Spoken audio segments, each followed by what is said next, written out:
So ನಾವೆಲ್ಲ ಏನನ್ನ ಈ ಒಂದು ಯೋಗ ಪರಂಪರೆಯನ್ನ ತಿಳ್ಕೊಂತಾ ಬರ್ತಾ ಇದೀವಿ. ಸೊ ನೆನ್ನೆ ಯೋಗ ಪರಂಪರೆಯಲ್ಲಿ ಮೊದಲನೆಯದು ಕರ್ಮಯೋಗ 1 ಅನ್ನ ತಿಳ್ಕೊಂಡ್ವಿ. ಅಲ್ಲಿ ಎಷ್ಟೋ ಜನ್ಮಗಳು ಮಾನವ ಒಂದು ಶರೀರದ ಬಗ್ಗೆನೇ ಇರ್ತಾನೆ. ನಾನು ದೇಹ, ನಾನು ಶರೀರ ಅಂತಾನೆ ಇರ್ತಾನೆ. ಸೊ ಯಾವಾಗ ಎಲ್ಲವನ್ನ ಮಿಟ್ಟಿ ನಿಂತು ನಾನು ನನ್ನದು ಎಲ್ಲ ಹೋದಾಗ ಏನಾಗುತ್ತೆ, ಅತೀತವಾದದ್ದು ಏನೋ ಒಂದಿದೆ ಅಂತ ಮುಖ ಮಾಡ್ತಾನೆ ಅಂತ ಹೇಳಿದೆ. ಅದೇ ಜ್ಞಾನಯೋಗ 1, ಜ್ಞಾನಯೋಗದ ಕಡೆ ಆರಂಭವಾಗುತ್ತೆ.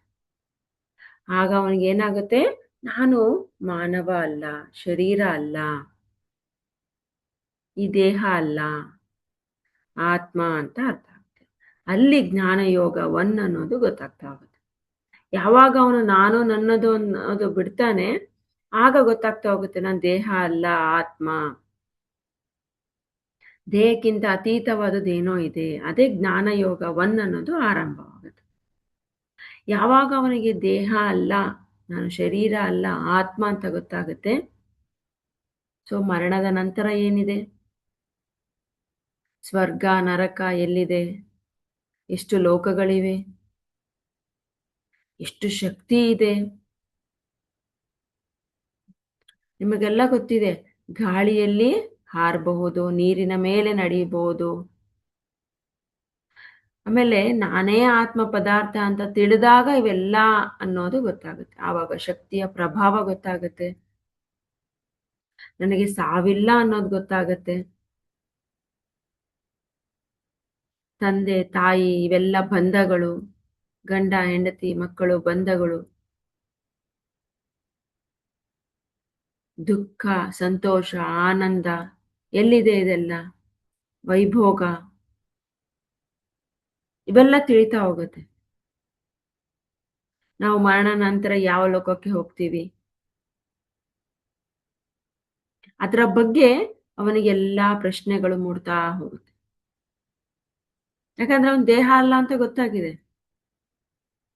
ಈ ಜ್ಞಾನ ಯೋಗಕ್ಕೆ ಬಂದಾಗ ಇವೆಲ್ಲ ಅವನಿಗೆ ಪ್ರಶ್ನೆಗಳು ಮೂಡ್ತಾ ಹೋಗುತ್ತೆ. ಯಾವಾಗ ಅವನಿಗೆ ಈ ಪ್ರಶ್ನೆಗಳು ಮೂಡ್ತಾ ಹೋಗುತ್ತೆ, ಒಂದೊಂದೇ ಅವನು ಹುಡುಕ್ತಾ ಹೋಗ್ತಾನೆ. ಈ ಜ್ಞಾನ ಯೋಗದಲ್ಲಿ ಜ್ಞಾನ ಅಂದ್ರೇನೆ ಪಡೆಯೋದು. ಇವೆಲ್ಲಾ ಪ್ರಶ್ನೆಗಳು ಹುಟ್ಟಿದಾಗ ಅವನು ಏನ್ ಮಾಡ್ತಾನೆ,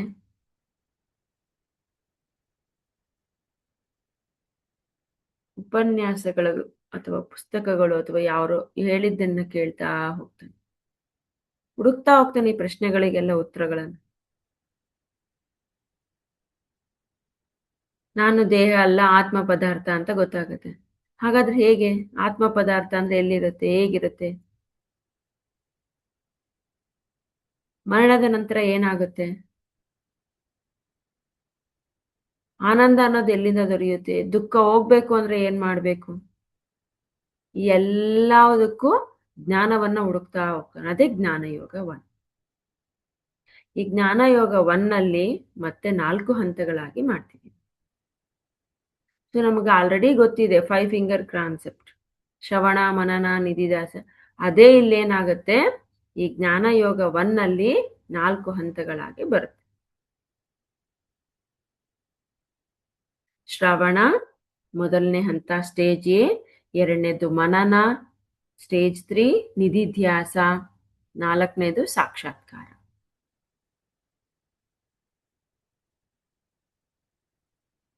ಏನಾಗುತ್ತೆ ಅಂದ್ರೆ, ಸೊ ಇಲ್ಲಿ ಇವನ್ನೆಲ್ಲ ಅವನಿಗೆ ಪ್ರಶ್ನೆಗಳಿರೋದ್ರಿಂದ ಮೊದಲನೇ ಹಂತ ಅವನು ಏನ್ ಮಾಡ್ತಾನೆ, ಶ್ರವಣ ಮಾಡ್ತಾನೆ. ಉಪನ್ಯಾಸಗಳು ಅಂದ್ರೆ ಭಗವದ್ಗೀತೆ ಓದೋದು, ಬೈಬಲ್ ಓದೋದು, ಅಂದ್ರೆ ಎಲ್ಲೆಲ್ಲಿ ಪ್ರವಚನಗಳು ನಡೀತಾ ಇರುತ್ತೆ ಕೇಳ್ತಾ ಕೇಳ್ತಾ ಹೋಗ್ತಾನೆ. ಫಿಸಿಕಲಿ ಅವನ ದೇಹದ ಜೊತೆ, ಅದು ಮುಖ್ಯ ಇಲ್ಲಿ. ಅವನು ದೇಹದ ಜೊತೆ ಇದ್ದಾನೆ, ಬಟ್ ದೇಹ ಅಲ್ಲ ಆತ್ಮ ಅಂತ ತಿಳಿದಿದೆ. ಆದ್ರೆ ಅವನು ಹುಡುಕ್ತಾ ಹುಡುಕ್ತಾ ಹೋಗ್ತಾನೆ. ಎಲ್ಲಿ ಪ್ರವಚನ ನಡೀತಾ ಇರುತ್ತೆ ಅಲ್ಲಿ ಹೋಗಿ ಹೋಗಿ ಹೋಗಿ ಕೇಳ್ತಾ ಇರ್ತಾನೆ. ಬುದ್ಧನ ಬೋಧನೆ ಆಗಿರ್ಬೋದು, ಎಲ್ಲಿ ಬೋಧನೆಗಳನ್ನ ತಿಳಿಸ್ತಾ ಇರ್ತಾರೆ ಅಲ್ಲಿ ಹೋಗಿ ಜ್ಞಾನ ಪಡೆಯೋದು, ಕೇಳೋದೇ ಫಸ್ಟ್ ಅವನ ಕೆಲಸ ಆಗುತ್ತೆ. ಯಾಕಂದ್ರೆ ಅವನಿಗೆ ದಾಹ ಅನ್ನೋದು ಪ್ರಾರಂಭ ಆಗಿರುತ್ತೆ. ಆ ದಾಹ, ಯಾವ ದಾಹ? ಜ್ಞಾನದ ದಾಹ ಪ್ರಾರಂಭ. ಆ ಜ್ಞಾನದ ದಾಹದಿಂದ ಎಲ್ಲೆಲ್ಲಿ ಪ್ರವಚನ ನಡೀತಾ ಇರುತ್ತೆ ಅಲ್ಲೆಲ್ಲ ಹೋಗಿ ಜ್ಞಾನವನ್ನ ಪಡಿತಾನೇ ಇರ್ತಾನೆ. ಅದು ಈ ಜ್ಞಾನ ಯೋಗ ಒನ್ನಲ್ಲಿ ಮೊದಲನೇ ಹಂತ.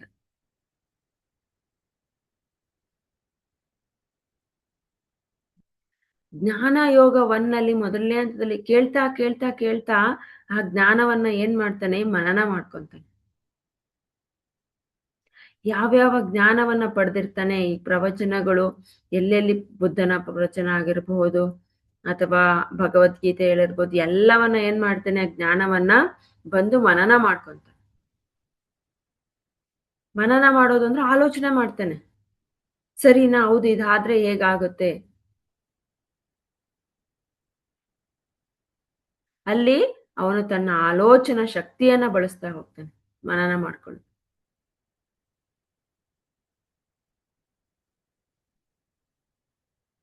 ಆ ಆಲೋಚನಾ ಶಕ್ತಿಯಿಂದ ಸರಿ ಯಾವುದು ತಪ್ಪು ಯಾವುದು ಅಂತ. ಯಾಕಂದ್ರೆ ಇಲ್ಲಿ ಅವನು ಇನ್ನೂ ದೇಹದ ಪರವಾಗಿ ಕೇಳ್ತಾ ಇದ್ದಾನೆ, ಶ್ರವಣ ಮಾಡ್ತಾ ಇರೋದು.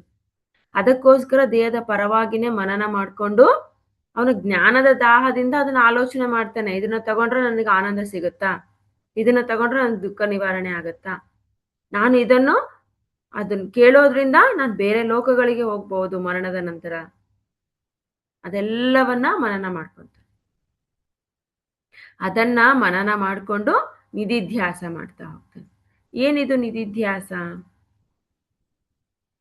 ಅವನು ಅಲ್ಲಿ ಏನು ಜ್ಞಾನವನ್ನ ಮನನ ಮಾಡ್ಕೊಳ್ತಾನೋ, ಆಲೋಚಿಸಿರ್ತಾನೋ, ಅದನ್ನ ಇಲ್ಲಿ ಏನ್ ಮಾಡ್ತಾನೆ? ತನ್ನ ಜೀವನದಲ್ಲಿ ಅಳವಡಿಸ್ಕೊಂತಾನೆ.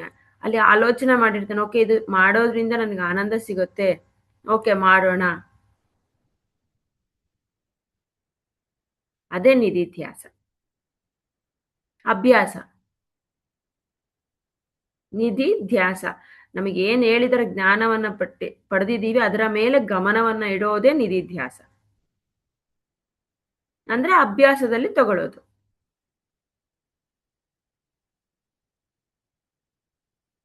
ಸೊ ನಾವು ಯಾವಾಗ ಅಭ್ಯಾಸದಲ್ಲಿ ತಗೊಂತೀವಿ ಆಗ ನಮಗೆ ಅದರ ಪ್ರತಿಫಲ ಸಿಗುತ್ತೆ.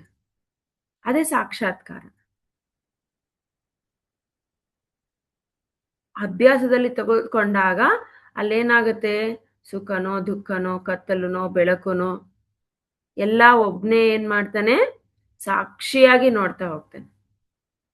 ಅದೇನ್ ಬರುತ್ತೆ ಅದನ್ನ ಸ್ವೀಕರಿಸ್ತಾ ಹೋಗ್ತಾನೆ. ಸಾಕ್ಷಾತ್ಕಾರ ಸ್ವೀಕರಿಸ್ತಾ ಸಾಕ್ಷಿಯಾಗಿ ಹೋಗ್ತಾನೆ. ಸೊ ಅವನಿಗೆ ಗೊತ್ತಾಗುತ್ತೆ ಈ ಪ್ರಪಂಚ ಅನ್ನೋದು ನಾಟಕ ರಂಗ. ನಾವಿಲ್ಲಿ ನಾಟಕ ಮಾಡೋದಕ್ಕೆ ಬಂದಿದ್ದೀವಿ, ಸ್ವೀಕರಿಸ್ಬೇಕು.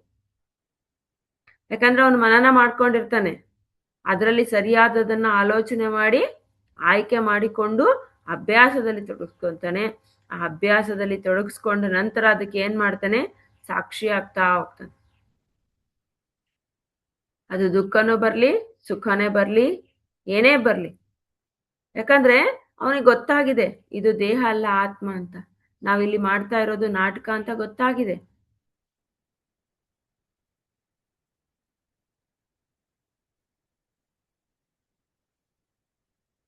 ಅದಕ್ಕೆ ಅವನಿಗೆ ಏನಾಗ್ತಾ ಹೋಗುತ್ತೆ ಅವಾಗ? ಎಲ್ಲವನ್ನ ಸ್ವೀಕರಿಸ್ತಾ ಹೋಗ್ತಾನೆ ಅವನು. ಸೊ ಏನೇನಿದೆ ಅದನ್ನ ಸ್ವೀಕಾರ ಮಾಡ್ತಾ ಹೋಗ್ತಾನೆ.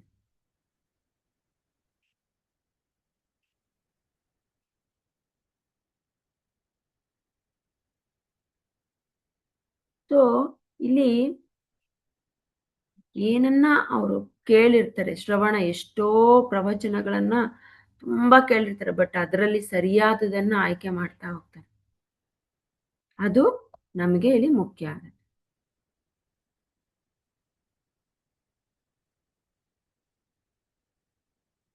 ಸೊ ಯಾವುದು ಕೇಳಿರ್ತೀವಿ ಅದನ್ನ ಮನನ ಮಾಡ್ಕೊಂತಾನೆ. ಮನನ ಮಾಡ್ಕೊಂಡು ಅದನ್ನ ಅಭ್ಯಾಸದಲ್ಲಿ ತೊಡಗಿಸ್ಕೊಂಡು ಅದನ್ನ ಏನ್ ಮಾಡ್ತಾನೆ? ಆ ಅಭ್ಯಾಸದಲ್ಲಿ ತೊಡಗಿಸ್ಕೊಂಡಾಗ ಏನು ಬರುತ್ತೆ ಅದನ್ನು ಸ್ವೀಕರಿಸ್ತಾ ಹೋಗೋದೇ ಸಾಕ್ಷಾತ್ಕಾರ, ಸಾಕ್ಷೀಭೂತವಾಗೋದು.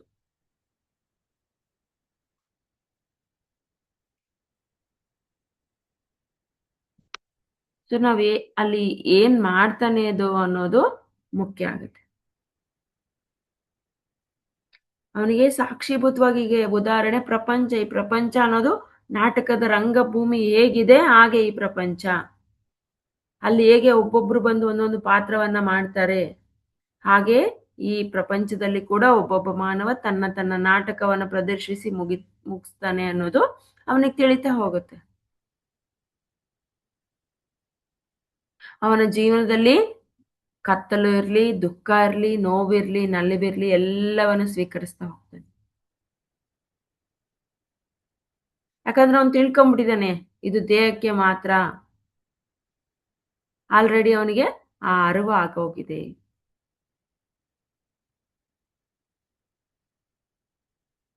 ಇಲ್ಲೇನೋ ಒಂದು ವಿಶೇಷವಾದ ಶಕ್ತಿ ಇದೆ, ಅಪಾರವಾದ ನಮ್ಗೆ ಶಕ್ತಿ ದೊರಕುತ್ತೆ ಅನ್ನೋದು ಗೊತ್ತಾಗಿದೆ ಅವನಿಗೆ. ಆದರೆ ಇನ್ನೂ ಆ ದಾಹದಲ್ಲಿರೋದ್ರಿಂದ, ಆ ದಾಹದ ಒಂದು ಜ್ಞಾನದ ದಾಹದಿಂದ ಅವನಿಗೆ ಏನೇನೆಲ್ಲ ಸಿಗುತ್ತೆ ಅದನ್ನ ಹುಡುಕ್ತಾ ಹೋಗ್ತಾನೆ.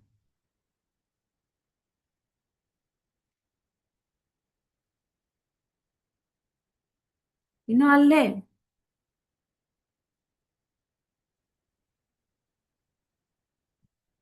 ಸೊ ಇದು ಈ ಒಂದು ಜ್ಞಾನಯೋಗ 1. ಸೊ ನಾವು ಕರ್ಮಯೋಗ 1 ಅಲ್ಲಿ ಏನನ್ನ ನೋಡಿದ್ವಿ? ನೀನ್ ಯಾರಿಗೂ ಸಹಾಯ, ಯಾರಿಗೂ ಒಳ್ಳೇದ್ ಮಾಡದೇ ಇದ್ರೂ ಪರವಾಗಿಲ್ಲ, ಕೆಟ್ಟದನ್ನ ಮಾಡಬೇಡ. ಅದಾದ್ಮೇಲೆ ಏನ್ ನೋಡಿದ್ವಿ? ಕರ್ಮಯೋಗ 1 ಅಲ್ಲಿ 4 ಹಂತಗಳು. ಸೊ ಕೆಟ್ಟದ್ ಮಾಡದೇ ಇದ್ರೂ ಪರವಾಗಿಲ್ಲ, ಯಾರಿಗೂ ಒಳ್ಳೇದ್ ಮಾಡದಿರೋ ಪರವಾಗಿಲ್ಲ, ಕೆಟ್ಟದ್ದನ್ನ ಮಾಡಬೇಡ. ನೆಕ್ಸ್ಟು ನಾವೇನನ್ನ ನೋಡಿದ್ವಿ? 2ನೇ ಹಂತವನ್ನ ಮಾಡುವಂಥದ್ದು ಮಾಡ್ತಾನೆ, ಆದ್ರೆ ಪ್ರತಿಫಲ ಆಶಿಸಿರ್ತಾನೆ.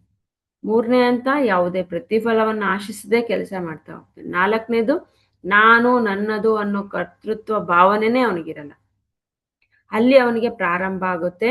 ಈ 4 ಹಂತಗಳನ್ನ ದಾಟದ್ಮೇಲೆ ಇಲ್ಲಿ ನಾನು ಅನ್ನೋದಿಲ್ಲ. ಹಾಗಾದ್ರೆ ಯಾರು ನಾನು? ದೇಹ ಅಲ್ಲ.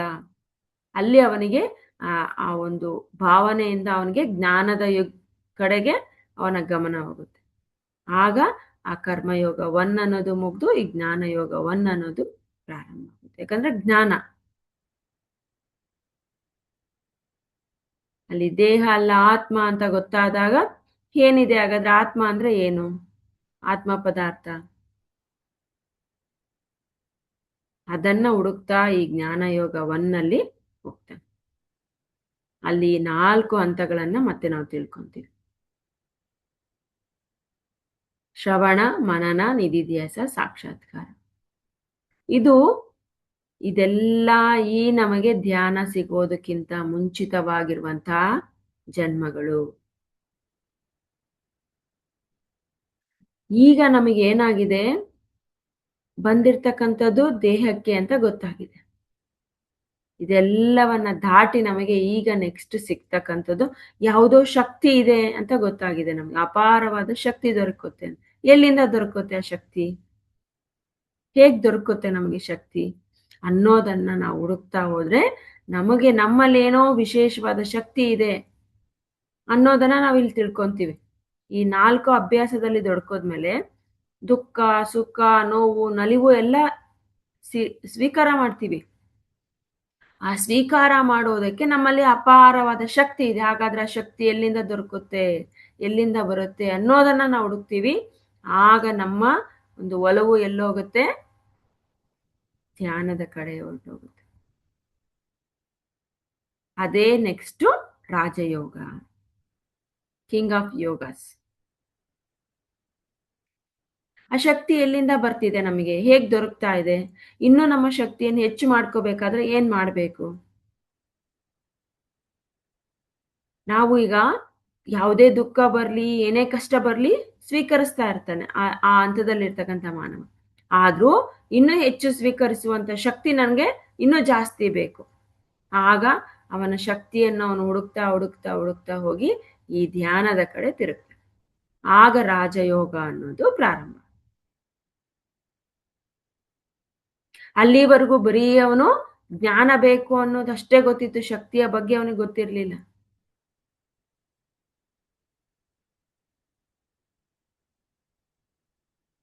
ಆಗ ಅವನಿಗೆ ಇದನ್ನ ಇನ್ನೂ ಹೆಚ್ಚು ಹೇಗೆ ಪಡೆದುಕೊಳ್ಬೇಕು ಅನ್ನೋದನ್ನ ತಿಳಿತಾ ತಿಳಿತಾ ಶಕ್ತಿಯ ಕಡೆ ವಾಲುತ್ತೆ.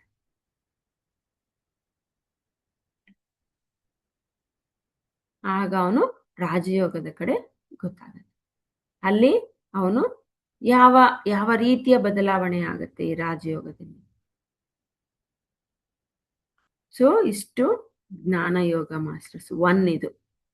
ಸೊ ಜ್ಞಾನ ಯೋಗವನ್ನ ಮುಗಿಸಿದಷ್ಟರೊಳಗಡೆ ಅವನ ಜನ್ಮ ಏನ್ ಬೇಕು ಅಂತ ಮತ್ತೆ ಹೋಗುತ್ತೆ. ನನ್ನಲ್ಲೇನೋ ಶಕ್ತಿ ಇದೆ, ವಿಶೇಷವಾದ ಶಕ್ತಿ.